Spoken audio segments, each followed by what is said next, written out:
হানজালা কথা বলছে, সে যেই কোন অঙ্গনের হোক, সারা বাংলাদেশের সুন্নি জনতা তাকে সমর্থন দিয়েছে। আমরা আমাদের নবীকে এত ভালোবাসি, নবীর পক্ষে কথা বলে কলিজাটা উজাড় হয়ে যায়। সে কওমীকরণ হতে পারে যখন সে সংসদে দাঁড়ায় বলছে যে এই দেশে যারা নবীর বিরুদ্ধে কথা বলবে তাদের সর্বোচ্চ শাস্তির বিধান কার্যকর করতে হবে, এবং দার্থহীন কণ্ঠে বলছে যে আমার নবীকে যারা শেষ নবী মানে না তাদেরকে অমুসলিম ঘোষণা করতে হবে। দার্থহীন ভাষায় বলার পরে আমাদের মন ঠান্ডা হয়েছে। আমরা এটাই চেয়েছিলাম, আমাদের জীবন তুচ্ছ, মোস্তফার মহব্বত আমাদের কাছে সবার শ্রেষ্ঠ।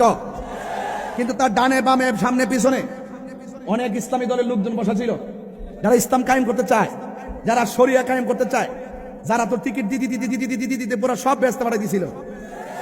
হ্যাঁ, আমি ভাবছিলাম যখন হানজালাই বক্তব্য দিছে, আমি মনে মনে ভেবেছিলাম যে ওই সমস্ত ধর্ম যারা ধর্মের নামে কথা বলেছে, যারা বলেছে আমরা ইসলাম প্রিয়, তারা মনে হয় টেবিল থাপড়ায় ভাঙ্গে ফেলাইব। দেখলাম যে একটা কথাও বলে নাই।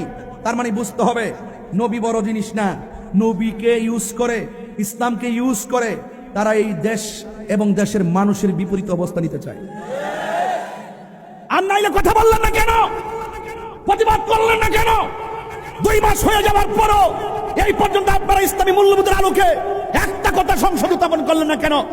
আপনারা যদি সকল বাংলাদেশের ইসলাম প্রিয় মানুষদের পক্ষ থেকে ম্যান্ডেট নিয়ে থাকেন, তাহলে মাজার ভাঙলো, এই ব্যাপারে কথা বললেন না কেন? নবীর বিরুদ্ধে কটূক্তি করলো, এই ব্যাপারে কথা বললেন না কেন?